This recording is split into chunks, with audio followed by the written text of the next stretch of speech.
Oh my god, thank you guys so much for checking out my channel. I'm so glad that you guys are here. If you guys enjoy these videos, make sure to like, comment, and subscribe, and leave me an alien emoji if you want a chance to win a gift card to Amazon. Make sure that you guys are in it because I only have one person and it's not really much of a competition if no one's entering, so make sure that you guys are entered. All you gotta do is just comment below an alien emoji. Alright, thank you guys so much. Let's get right into these videos. I hope that you enjoy them as much as I do. Is on. Alright, let's take a look. What do you think's in there? I don't know. I guess that.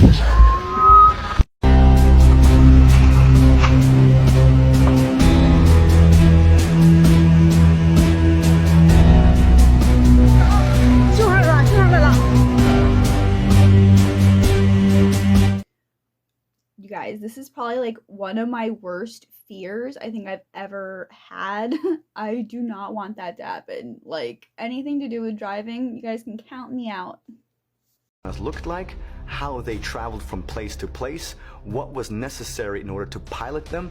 All those things are described in ancient Hindu texts that are thousands of years old. And for Eric, he naturally felt that these Vimanas were real nuts and bolts, aircraft, and of course he's saying these are the vehicles of the ancient astronauts. When Eric first went to India, he explored a whole bunch of different sites, and he quickly came to the realization that India is a treasure trove for the ancient astronaut theory, because all over India we can find these magnificent temple towers that are referred to as stupas and also vimanas. And so we have to ask, what do you guys think of this one? I've had people mention it to me before, but I don't know, I never really believed it until like recently when people were when I was like learning about Tartaria and about their buildings and conducting energy and stuff, and then I was like, okay, maybe that's something there. I don't know, slowly changing my mind. The more I see, the more I know. First of all, there is no evidence in the Gnostic Gospels or in the main canonical Bible that Mary Magdalene was a prostitute. That accusation just never existed until Pope Gregory in the 6th century insisted upon it as head of the Catholic Church. Ah, fucking Greg. The Catholic Church in general is guilty of not only the thing that you're thinking of right now, but also of changing the Bible at their will, in the same way that the insurance companies change the law. They have done it in order to maintain and provide sustenance to their own power. They seem to feed on the faithful in the most sinister way possible. This is an archetype for archons if I've ever heard it. But this calling Mary a prostitute was intended to objectify women as submissive to men, and well, leave it to some old, pale, angry, unlaid dudes with shriveled up to take all the juice out of the most sacred of teachings. Back in the day, however, women were considered to be highly mystical and even psychic. They were known to have intuition very superior to that of men. I don't mean this in a pandering way. Women were considered to be different than men, for sure. Not equal, but superior in particular portions of the right brain intellect. So it is no surprise that when Jesus told the disciples to go forward and spread the gospel, or good news, so to speak, the disciples exploded in fear, thinking that they would also be tortured in front of a live audience like their main man did. All of them except for Mary Magdalene, who understood soundly that this physical body was not only temporary, but entirely not real whatsoever, lining up quite strikingly with the rest of the message in the Gnostic Gospels. It is said within the text that Jesus seemed to find Mary to understand the gnosis of his teaching above all. When asked about this, Jesus responded likewise with a parable. He said, when a blind man and one who sees are together in darkness, they are no different from one another. When the light comes, then he who sees will see the light, and he who is blind will remain in darkness. And I mean, damn, what a one-liner. Old JC was straight spitting, son. When angels would appear to mortals in the Bible, it was very common for them to exclaim, "Be not afraid," because their very presence alone would make a motherfucker just pass out or go insane like some Lovecraft shit. This has caused an entire drift of memes online named after biblically historically accurate angels, which of course differ greatly from how they were personified in medieval art, as babies and shit with wings. So they didn't look like that. That makes it very interesting considering Mary Magdalene was actually able to handle the visions given to her unwaveringly. Now, it shouldn't, but it kind of reminds me of Betty and Barney Hill struggling with what was happening to them. Betty was aloof, kind of walking around the ship getting a tour, and, you know, the famous star map was shown to her. That is just, well, I'm not going to say it's funny, but it's funny. Speaking of the Vatican making changes to the Bible, which is strictly forbidden according to the Bible, it actually seems as if there was also never a hell. There were certainly consequences to a person's spirit depending on how they lived their human life in a myriad of different ways, but the whole eternal pit of hellfire thing, well, it was just never there. And to be honest, it wouldn't make much sense anyway. This is just something that those who see themselves in control have made up in order to maintain their own systems of control. Completely insane. 200 megatons of explosive power, and all of it underwater. For reference as to why that's insane, the biggest bomb ever tested by humanity so far was the Tsar Bomba by the Soviet Union. That bomb destroyed every building in a 55-kilometer radius, caused third-degree burns 100 kilometers away, and shattered windows that were 900 kilometers away. It was detonated here in Novaya Zemlya, and shattered windows all the way over here in northern Norway and Finland. The shockwave from the explosion circled the entire Earth 3 times, and despite all of that awesome power, it was only 50 megatons. The Poseidon bomb has 4 times that amount of power. Unleashing that amount of raw power underwater is allegedly enough to generate a 500-meter-high tsunami wave in the direction of an enemy's coastline. That wave would be so high that it's almost impossible to fully appreciate. So here is what the Empire State Building would look like right next to it. The 2004 Indian Ocean tsunami that devastated Indonesia only reached a maximum height of only 30 meters, and is over 16 times shorter than the Poseidon tsunami. What's even worse, though, is the Poseidon nuclear bomb is apparently a cobalt bomb. Greenbrier Resort is a luxury resort in West Virginia. It is the site of a massive secret underground government bunker that was built during the Cold War. The bunker was codenamed Project Greek Island. In 1992, a journalist for the Washington Post exposed the bunker to the public. A total of 26 U.S. presidents have stayed at the hotel, along with countless celebrities and royalty. The entire resort was designed by famous designer Dorothy Draper in 1947. Guests can tour the bunker, swim in the historic pool, play golf and tennis, go bowling in the indoor bowling alley, or visit the world-class spa. The resort also has a gun club to shoot sporting clays, ice skating, sleigh rides, and horseback riding. Did I mention the casino? Fancy, huh?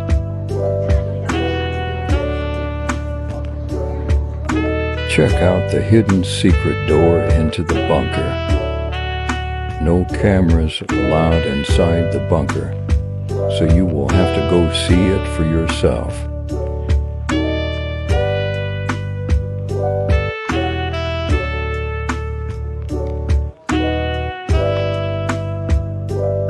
Thanks for watching.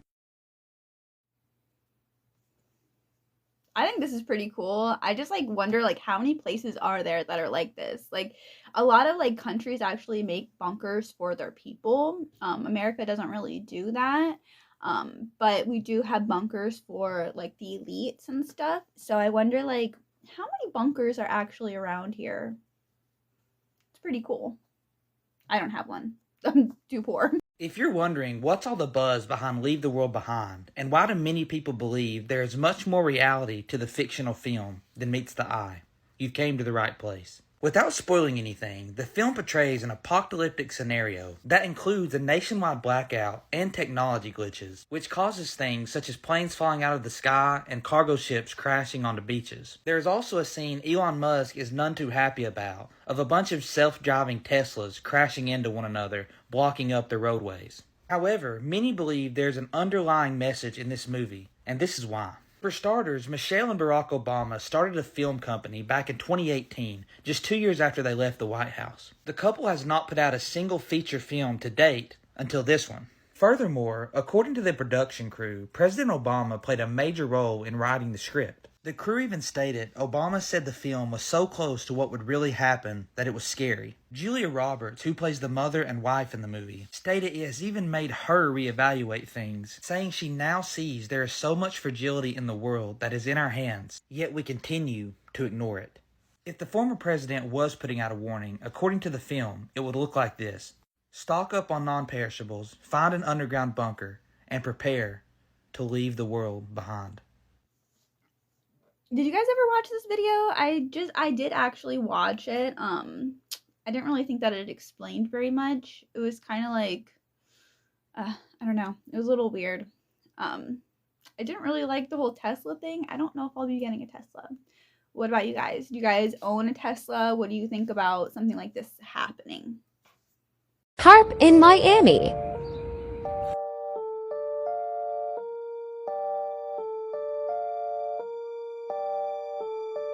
Bro, it's been like this all morning. It's 10 o'clock right now and I can't even sun gaze, bro. Look at these dark clouds. That look like Africa. These things are not just poofy clouds. Look, you got dark clouds here full of toxins and metals and iodine. Cloud seeding is the most common type of weather modification. Today, it's mostly used to increase rain and snowfall, reduce the size of hail. Cloud seeding has been done from the air. So airplanes have had racks on them where these same flares are positioned on the airplane and the airplane flies into the storm. So in order to reduce the cost to the client and reduce our carbon footprint, we've been able to station these on the ground. Now we can do this in places where weather permits. You see these? Look how they just stick in the air like a painting. This is like a painting.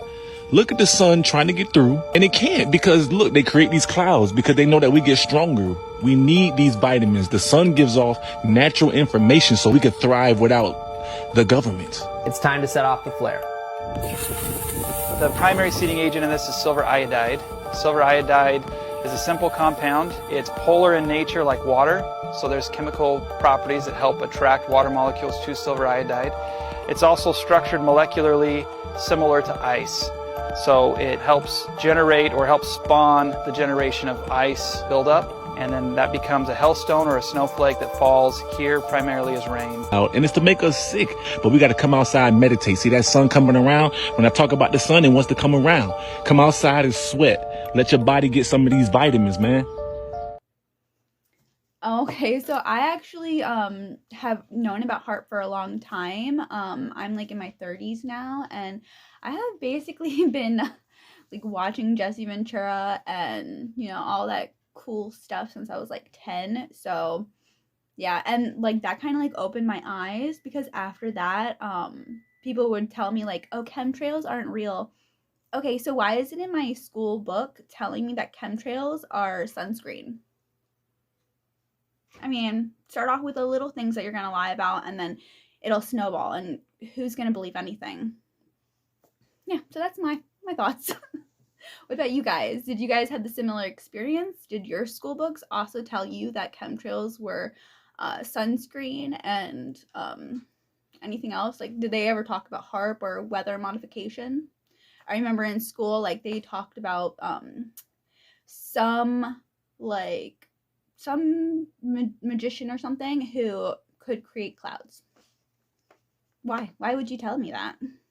We're living in a multi-dimensional universe, and there's at least 11 dimensions, otherwise the universe would collapse. Each dimension is a 90-degree angle right above the next one, compactified, so they're sitting right on top of us. So within less than a Planck unit of space above you, there's another dimension that actually exists with a whole nother universe happening simultaneously while we're sitting right here. From higher dimensions, they experience time differently. Time really doesn't exist. The past, present, and the future happen all at once. So somebody from the fifth dimension would look at us and they'd be able to see us in all the different rooms. The different rooms represent different time frames of existence within this structure. So they can see the past, present, and future at the same time. Weird stuff starts happening the higher the dimensions you go. Atoms are 99.999% empty space. Nothing is really here. Everything is only a light wave slowed down to a particular frequency. And so if you can match frequencies, you can merge with things. You can walk through walls, all that kind of stuff. The things that seem paranormal could be advanced beings have tapped into some type of understanding of how to match different frequencies in our dimension and appear paranormal, but in true reality, they could just be taking a peek in.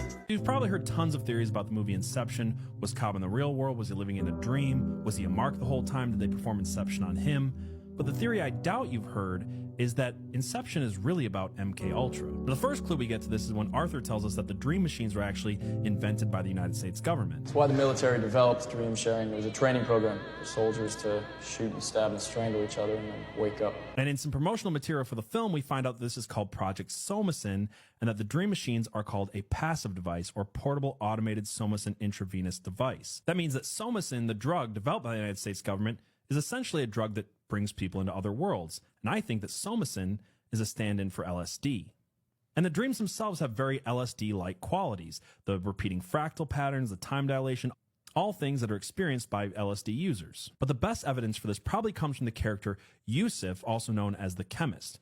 When Cobb goes to Yusuf's lab to get him to develop a compound to take them deeper and deeper into the subject's subconscious, he takes him into a room and shows him that there are people who have foregone living in reality, at least for the most part, in order to hook up together and live in the dream world. And there's a real world component to this, which is called psychedelic retreats, where people will go to Jamaica or other countries where psychedelics are not outlawed, and they will spend the entirety of the vacation not exploring a tropical paradise, but laying on a mat with a needle in their arm, microdosing LSD, and living on the other side of the veil of this LSD reality. Even the idea of Inception comes from an MK Ultra project called Psychic Driving, where they would heavily sedate people, put them on LSD, and plant ideas deep into their subconscious. In MK Ultra, they would use things like The Wizard of Oz or a positive childhood experience with a movie in order to implant these ideas. And in the movie Inception, they used Fisher's childhood memory of a pinwheel in order to put ideas into his head. Now, with all that in mind, let's talk about the ending of the movie. The idea that infected Maul's brain was the idea that her world was not real, and it was put into her head with the visual image or the symbol of the spinning top. It's also the same symbol that the audience is left with at the end of the movie. The top is spinning, but it doesn't topple over, and then we wake up. And for over a decade, the audience has had that same image stuck in their head, continuing to work on them, asking the question, is Cobb living in the real world? Is he living in the dream world? And by extension, asking the question about our own reality. Are we living in a real world? Are we living in the dream world? And the evidence of this is the biggest conspiracy concept that has popped up over the last 10 years, the idea that we don't live in a real world, that we live in a simulation. And since the idea of a prison planet is a central belief to the Gnostic Kabbalistic elites in Hollywood, I would say that they implanted that idea in our subconscious all too well. How else can they get us to believe that you can live in the pod, eat the bugs, take the LSD, live in an alternate world, and then, and only then, can you own nothing and be happy? What do you think? Is Inception really about MK Ultra, or am I completely missing the mark here? Let me know in the comments, and don't forget to check out Conspiracy Pill, which streams every Wednesday night at 7:03 p.m. Eastern Standard Time. Link in the bio. Yeah, I never really thought about that, but definitely makes some sense. Definitely makes sense on that. That I'm about to share, and they no longer have to be buried deep in the archives. And for the beginning of these photos, I want to focus on the main theme. The theme being that the building is completed, and they are simply putting scaffolding around the buildings. In my opinion, they are painting these buildings white so that they look brand new, when in reality, they are old and from the past civilization. Here we are told is the government building in the Philippine Exposition. We can zoom in on these guys, and of course they're not doing anything productive. You would think that they could build a better ladder compared to what they supposedly built right next to them. And again, let's switch over to this one, where we are told that this is a construction photo when it's clearly completed. The only construction going on here is the scaffolding. Again and again. People just standing there looking so odd. And it almost looks like they just have a kid here. I mean, look at the detail on top of the columns. It's unbelievable. And I believe that I was correct when I said that they were just painting these buildings. They are not constructing anything. Now let's look down here at the bottom right hand side of this photo. It says right here that these are painters and decorators. They are not building anything like the description says for these photos. And they needed a place to live on site. Yeah, this is like really weird, right? Like, why aren't there any pictures of before or like during? It's only these types of pictures. You never see anything else. It's just these. You never see them actually building it like from the ground up. And sometimes you'll even see like plaques missing and like the dates being changed on them too. So what is that?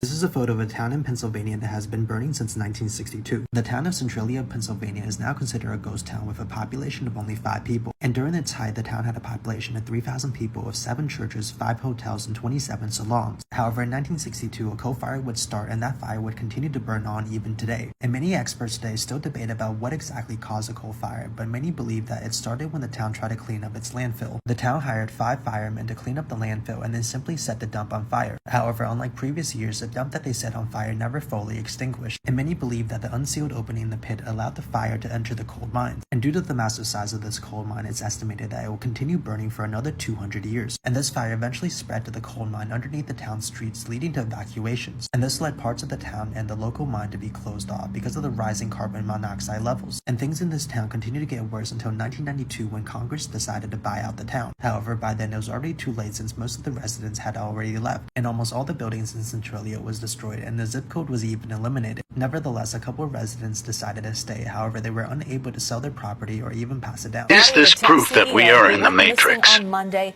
has been found. Aaron Valenti. Aaron Valenti. Aaron Valenti. Aaron Valenti.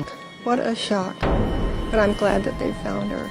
In October of 2019, a tech CEO named Aaron Valenti had plans to travel from Utah to Los Angeles, then to San Francisco, California, for a business trip. She had plans to attend a tech conference and workshop in Orange County, California. After the business conference, her intentions were to travel to Silicon Valley to catch up with old-time friends and former colleagues. Erin was a beautiful young woman, and at 33 years old, she was the founder and CEO of a tech company called Tinker Ventures. Tinker Ventures is known for designing, developing, and scaling technology products for iOS, Android, and the web. Previously, before Erin's death, Tinker Ventures had endorsed brain-machine interface technology. A brain-computer interface, also known as a brain-machine interface, is a direct communication pathway between the brain's electrical activity and an external device, most commonly a computer or a robotic limb. When doing my research into BCI, I came across a video of Elon Musk on the Joe Rogan podcast discussing how this type of technology can really help people that are disabled or have been hurt. You'd insert the electrode threads very carefully into the brain, stitch it up, and you wouldn't even know that somebody has it. It can interface basically anywhere in your brain. So it could be something that helps cure, say, eyesight, like give you returns your eyesight, even if you've lost your optic nerve type of thing. Really? Yeah, absolutely. Hearing, in principle, fix almost anything that is wrong with the brain. We could potentially have some superhumans running around. That eventually you're gonna have to cut the whole top of someone's head off and put a new top with a whole bunch of wires if you want to get the real turbocharged version. If you want to go with full AI symbiosis, you'll probably want to do something like that. You wouldn't need to talk. I'm so scared of that, but so excited about it at the same time. I am very curious on how Aaron Valenti planned on using this type of technology in her web development company, especially because none of her clients at the time and currently were even in the biotech field. We are living in a villain's world, and they designed it perfectly. We eat the food they give us, vote for one of 2 people that they tell us to, and watch the movies that they show. They take our attention as soon as we reach age 5, and they never give it back. We go to school for 8 hours a day learning what they want us to. They scold us until we obey, and then they praise us when we do. They make us form a habit of waking up and spending our entire day in a building that we wouldn't choose, so that when we get older, we are willing to do the same. Following orders becomes comfortable when we spend our childhood doing what we're told, so when we're older, we hesitate to stray outside the norm. They tell us that we should do anything we can to attend a university, because if we don't, we will fail. They manipulate us into financial dependency at a young age so that we stay liable to the system. They've given us a currency that only has value because they say it does, and we receive it by working at a business that they own. Their millions become billions while the rest of us are forced to sacrifice our time for a minuscule fraction of what our work gains for them. They provide us housing, but make it costly so that we struggle to accumulate enough wealth to escape their system. Our supermarkets are full of brands that they possess, to the point that it is difficult to find ones that they don't. Our meals are either purchased from a store that they most likely own, or created with ingredients from their brands. They tamper with the food they give us and pump them with toxic and addictive chemicals. They make the most harmful foods the cheapest and most convenient, so that it becomes an offer that we can't refuse. Over time, we become addicted in many more ways than one, and they bombard us with temptation on every billboard or commercial. When we get sick from excessive consumption of this insubstantial food, we are forced with almost no other option but to give up financial solidity for the sake of our health. We pay thousands to facilities that they own so that they can prescribe us more harmful chemicals that simply numb the symptoms. They revolve society around addictive foods that cause disease and expensive drugs that mask them, so that we stay in a forever grasp of their system. We only ever consume content that they provide. Our news channels are operated by them to persuade us into two opposing perspectives, so that we never share a same opinion. Why do you think it's free? They feed us shocking news headlines that provoke emotion and grab our attention away from what's really going on in the world. They've granted us with superficial idols that portray luxurious lifestyles, so that we strive to be like them and associate money with happiness. They keep us focused on worldly problems that they've created to keep us zoomed in on our physical reality and detached from our Creator. If we keep our attention on what's going on around us, we will never be present and see the truth of God within us. The villain who runs the world knows the truth of our potential, and it's in their best interest to keep us distracted and willing to submit to a system that thrives on fearful compliance. Imagine if every person on this planet believed that we were created for a reason. We would unlock an unbreakable faith within ourselves and reverse the pyramid of power in which society was built. We would see past the lie that we've been living and turn to each other for help rather than depending on our corrupt leaders. Corrupt leaders who have accumulated a discrete monopoly that succeeds in circumventing the eyes of those who are unaware through the illusion of choice. The majority of us see the world as it is portrayed, diverse, coincidental, and plausible. To someone who lives day by day without taking a step back, the world kind of seems to make sense. Then we look behind the curtain and see that it really makes sense. Where there is one lie, there is many. Once we see one lie, we will find ourselves on an endless spiderweb of mass deception. The blindfold tied around us in childhood will loosen and light will be shed on our fabricated reality. Those in charge of us do not have our best interests in mind and never did. It has been a power trip from the start, and we have gone along with it since the birth of society and will continue to until we see a reason for change and stop pointing fingers at each other. Things humans weren't meant to see. Man causes a chick to hatch while Veg is open.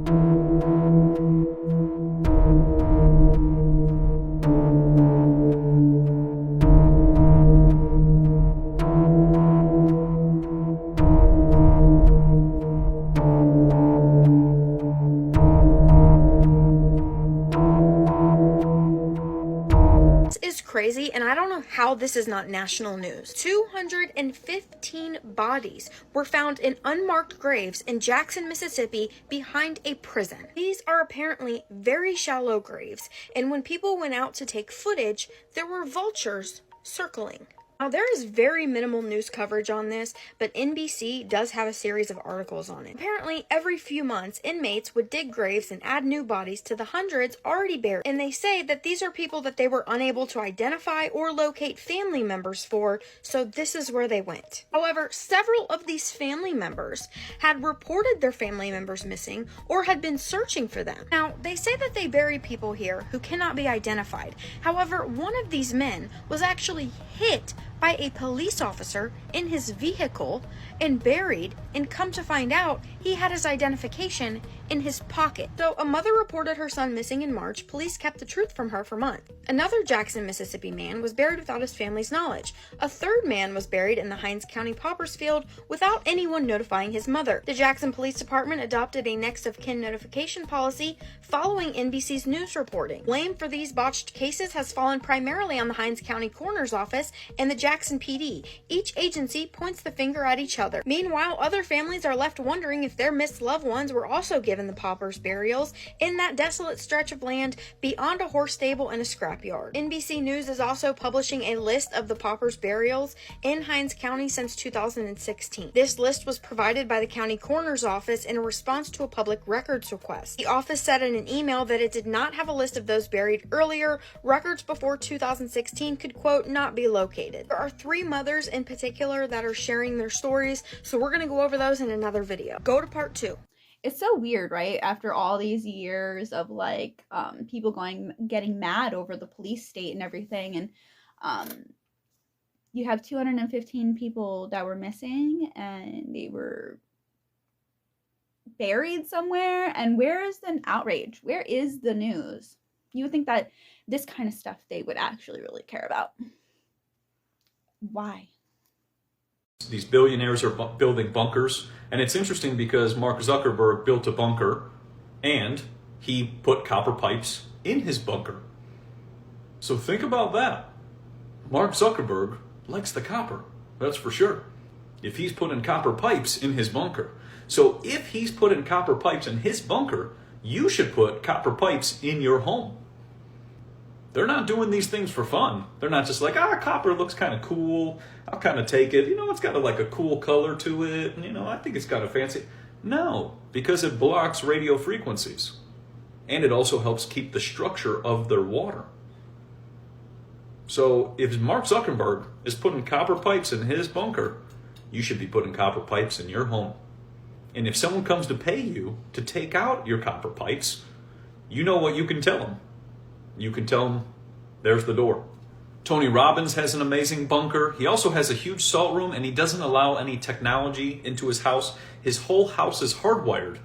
Look at that. It's almost like these celebrities know what to do, almost like they know the threats that we face on the regular, and they have everything to counter it. Very, very interesting. Oh yeah. I bet they have copper piping in all of their houses. It's not even probably just their bunkers. It's probably all of their houses, because copper is supposed to be really healthy, and it can get rid of certain things. And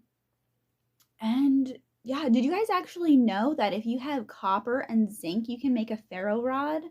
If you guys don't know what that is, I highly recommend to go look it up and get yourself one. He's in Maui because we are standing for the people, and he's got some amazing information. So what do you want to share with us about visiting Maui for the last 2 weeks? Well, I noticed that there's some videos going around the internet of some interesting bodies, notably the cat that's left standing up, and then the dog that's in the street, and also the people laying on the road too, one of them with the special kind of hairstyle. And I don't really know if we're going to get many bodies to be able to analyze what's going on, but I was able to get something from Ground Zero. Because he was in Ground Zero for how long? 2 weeks. And this right here is a toad that is petrified or mummified in mid-leap. So you can see the angle of it. It's not squatting down.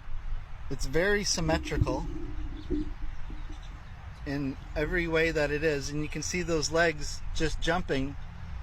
So whatever it is that happened in a split second. So this was from Maui Ground Zero. Yep, I sifted it from the ashes where there was melted aluminum 20 feet away. So this frog should have turned to ash. It even has some ashes on the bottom. It's kind of gray, and it got a little bit on the edge of some heat, but it didn't contort it or anything.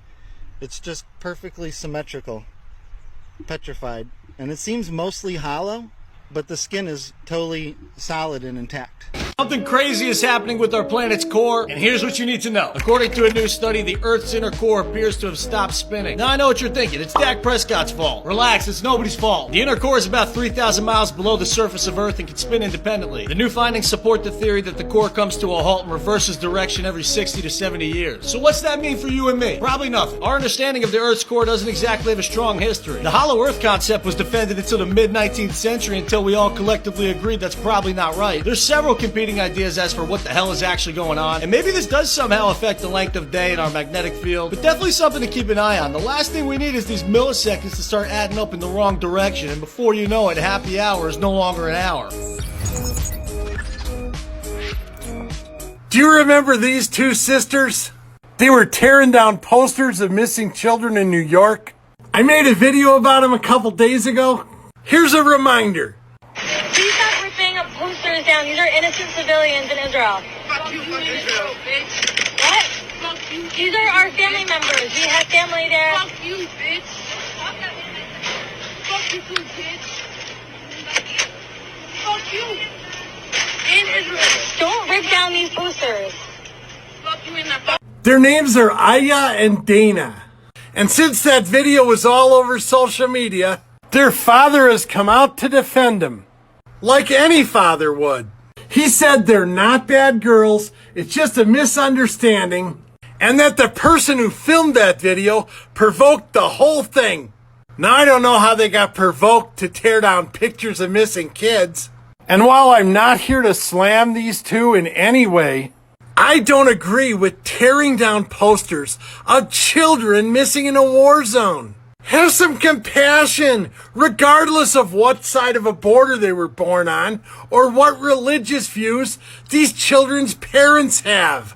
But at the same time, I don't think these two young women deserve all the hate they're getting. Things like this war just made to divide us, and that's what's happening.